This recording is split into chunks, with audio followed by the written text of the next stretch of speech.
Scorpio, tignan natin kung ano ba yung mensahe para sa'yo ngayong July 2025. Keep in mind po na hindi lahat sa inyo ay makaka-resonate. So, para lamang po ito sa mga may malalawak na kaisipan. At kung hindi pa po kayo nakasubscribe dito sa ating channel, please subscribe and hit the bell button para lagi po kayong updated every time na meron tayong uploads. At sa mga hindi po mag-i-skip ng ads, maraming salamat po. Sa mga gusto namang mag-avail ng ating private readings, rituals, tiaras, bracelet, ayan, at ang ating Evil Eye Amulet Necklace, makikita nyo po yung link sa description box at saka dyan sa comment section. Nakapin po yan. Yan lang po yung i-click ninyo para ma-direct po kayo sa ating Facebook page. Tandaan nyo po, Facebook page po tayo. Hindi tayo personal account, kaya no need i-add nyo ako. At saka hindi ko rin kayo i-message, hindi ko rin kayo i-add. Hindi ako magpa-friend request sa inyo. Hindi ko rin kayo kukulitin sa mga services na ino-offer ko. Kaya po kayo dapat yung mag-message sa akin kung interested po talaga kayo. Mag-ingat kayo kasi may gumagaya sa atin. No, posted na din po dyan sa ating Facebook page yung only number na ginagamit ko sa transactions ko. Kaya nasa sa inyo na lang kung magpapaloko ba kayo or hindi. No, kasi nakalagay na po dyan yung ating number. At bago yan, ito yung mga na-pick up ko through my meditation. So, bago ako matulog, nagme-meditate muna ako para sa gagawin kong reading, ganyan. Meron dito lumalabo yung mata. Parang ang papunta na siya sa blindness eh. Pwedeng ito po ay, some of you, sa mata lang talaga yung problem ninyo. Meron naman dito because of other issues, other health issues. So, parang naapektuhan na yung inyong mga mata. I don't know lang kung kaya pa bang ipa-laser yan. Tapos, meron dito, coin exchange of paper. Or cash. Cash, you know. Meron dito mamamalit. Hindi ko alam kung sa bank, sa fast food chains. Ayan po. Pwede nyo may mga business dito, no? Marami kayong barya. So, ayun, pwedeng mamamalit po kayo. Tapos, ayun, full stock yung inyong business. So, makakapag-replenish na ulit yung iba sa inyo ng mga stocks po ninyo. Tapos, yung mga, yung mga madaling ma-sold out, yun, pwede po na makapag-stock ulit kayo. Na, mabilisan lang, ganun. Tapos, meron ba dito nagbebenta ng meat? Could be frozen products, frozen meats, or more on frozen goods, ganyan po. Pwedeng i-add nyo yon sa inyong negosyo or yun talaga yung negosyo ninyo. Meron naman po dito pwedeng yung mga fresh meats talaga. Pwedeng nag-aalaga kayo tapos kayo na rin yung nagkakata, yung tipong ganon. Tapos end of a toxic relationship. Meron. Yung toxic relationship na yan could be a friend, family members, or romantic relationship. We have main character. Good gentleman. And we have unexpected money. Mukhang mayroon kayo ditong may marireceive kayo dito na pera. Some of you naman po, kung kayo ay meron ng asawa, lahat po talaga ng pera, lahat ng pera niya, no, ibibigay niya sa'yo ngayong month na to. Pwedeng, sobra sa, sabihin natin, ito lang yung alam mo. Pero sobra yung marireceive mo na pera. Kasi wala talaga siyang itatago ngayong ngayong month. Ibibigay niya talaga lahat sa'yo. So, malalaman mo na, yun pala yung kinikita niya. Meron ba dito ganun? Hindi niyo alam kung magkano yung kinikita ng asawa niyo. Hindi kayo nagtatanong. Meron talagang ganun. Check natin, okay? We have 4 of Cups. May nalulungkot dito. Tingnan natin. Meron nga, may nalulungkot dito. Looks like pwede po na sa trabaho or sa career ninyo, successful kayo. Pero sa family or sa buhay pag-ibig, feeling mo na papag-iwanan ka na. Merong ganyan na nakaka-feel. We have 10 of Swords. We have the Emperor. Meron naman dito, binigay nyo na lahat, niloko pa kayo. Nagpaka-mabuti nga kayo dito. Mabuting karelasyon, asawa, anak. Yan. Pero sila mismo yung nanloko sa'yo. Nadala po yung karamihan dito, no? Scorpio, tingnan natin yung unexpected money. We have the Tower. Meron naman dito sa trabaho to. Pwede po na biglang magsara yung trabaho, pinagtatrabahuhan ninyo, ganyan. You have two of wands. Kaya dapat daw sinasabi dito sa inyo ng inyong mga gabay, dapat lagi kayong may backup plan pagdating sa pagtatrabaho. Oo.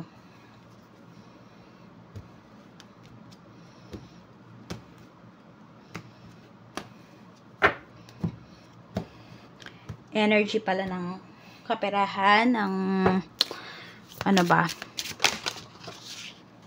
Ayan, windfall, oh. Meron tayo dito, sabi. Ano to? Money, career, business.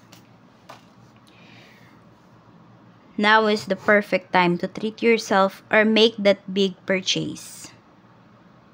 Your finances are currently in a positive cycle.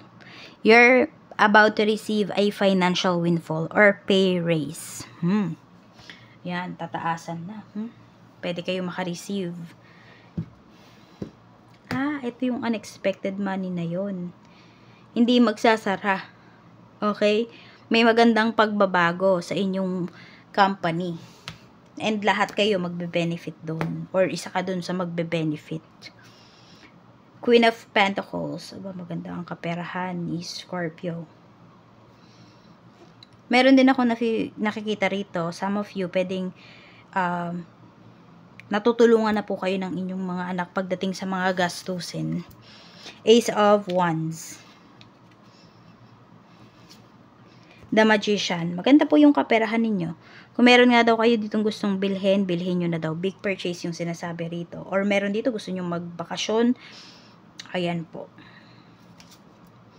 Knight of Pentacles. Kayo yung tipo ng tao talaga na hindi nyo inaaksaya yung pera ninyo, no? Hanggat meron kayong pwedeng pagkakitaan, talagang gagawin mo yon. Ayan, no? Mahilig, meron din dito, mahilig talagang magbenta-benta.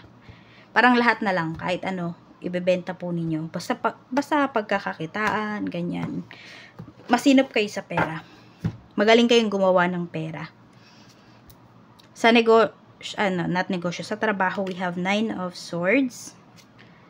King of Pentacles. Nape-pressure yung iba sa inyo sa trabaho. Merong naninira din sa'yo dito at the same time sa work. Kung may nakaaway ka rito, tignan natin ha. 10 of Wands. Okay. So, meron nga dito aalis talaga.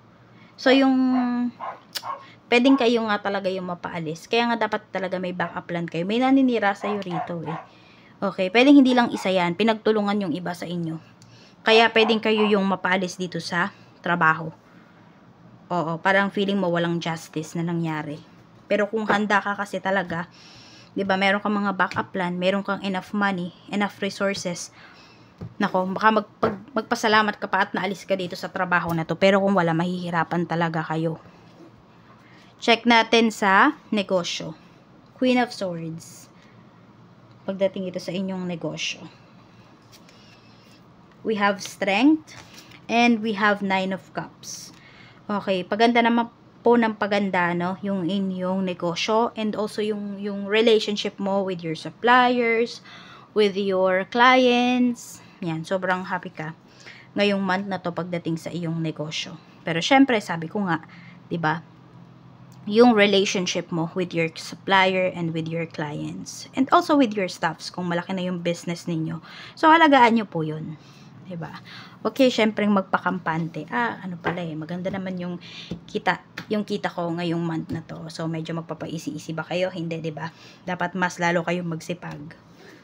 Sa health naman, we have 3 of Wands. We have 7 of Cups. Okay, pwedeng may sakit yung iba sa inyo. Tapos, naghahanap kayo ng ways, no? Kung ano ba talaga yung, sabihin natin, yung para gumaling ka talaga, ganyan po. Kasi, pwedeng ang sinasuggest sa'yo, surgery. Pero ayaw mo namang magpa-surgery, natatakot ka, ganyan. Or yung iba sa inyo, pwedeng wala ba kayong enough budget para sa sakit po ninyo, para sa health ninyo. Yung tipong ganyan. So, naghanap kayo dito ng alternative. Baka meron dito, umiinom kayo ng, ano ba yun, yung barley. Tapos, sa love life naman, tignan natin. Sa mga single, we have the moon. Nako-confuse pa kayo rito if papasok ba kayo sa relationship or tinatanong mo yung sarili mo, naka-move forward ka na ba? Hindi pa kayo naka-move forward. Ayan. Or eto nga, yung iba sa inyo, akala nyo naka-move forward na kayo. But this retrograde, magre-resurface yung feelings ninyo. Kaya parang naguguluhan kayo na ba, naka-move on na ba talaga ako or hindi pa? Sa mga in a relationship po, we have temperance. We have 5 of cups. We have the lovers. Meron dito kumakapit na lang kayo sa relationship na to because of memories. Nanghihinayang kayo dun sa binigay ninyo towards your person eh. Yung sa mga taon na nilaan ninyo together. Pero tignan mo rin kung ano ba, siya ba talaga yung gusto mong makasama for life? Kasi baka nga nanghihinayang ka lang dito. We have the world. So for some of you kasi, pwedeng hindi nyo pa talaga nami-meet yung taong para sa inyo. Di ba nga sabi, end of a toxic relationship. So ito yun, pwedeng kayo yung nasa toxic relationship.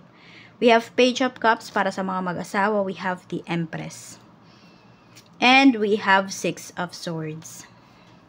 Ito naman, nakikita ko dito is tahimik na pamilya. Masaya at saka tahimik na pamilya ang para sa inyo ngayong month na ito. And wala po kayo masyadong problema pagdating sa kaperahan. Kasi provided po ng asawa ninyo. Yung, ayan, you know, provided ng asawa ninyo talaga yung mga, you know, kaperahan na gagastasin ninyo ngayong month na to. Tapos, meron din magve-vacation. Meron dito, ayun no, may malaking pera na marireceive. So, pwedeng ma-promote yung asawa mo sa trabaho, yung tipong ganyan. Or pwedeng ikaw, Scorpio. Check naman natin, dapat mong iwasan. 7 of Pentacles. Okay, magmadali sa mga bagay-bagay, no? Sabi ko nga, yung, di ba, kung may business kayo at narinig nyo dito na maganda pala yung kita ninyo ngayong month, magpapaisi-isi ba kayo? Hindi, di ba? Sabi ko nga, dapat masipagan nyo pa. So, dapat mong iwasan na pag may kumita ka lang dito ng konti, ay sobra ka ng gagastos. Magtipid. Dapat pagtuunan ng pansin, trabaho, negosyo, o kayo mga bagay na nagwo-workout po para sa'yo. 'Di ba? Para hindi sayang yung efforts mo. May makikita ka kaagad na progress. Ayan. Yan. Pagtuunan mo din to ng pansin, no? Huwag mong babaliwalain. Kahit sabihin natin kahit gaano pa kakonti yung kikitain mo dyan, basta meron kang makukuha, pagtuunan mo pa rin ng pansin. So, ayan lang po. Maraming salamat, Scorpio, and mag-iingat po kayo always. Bye-bye!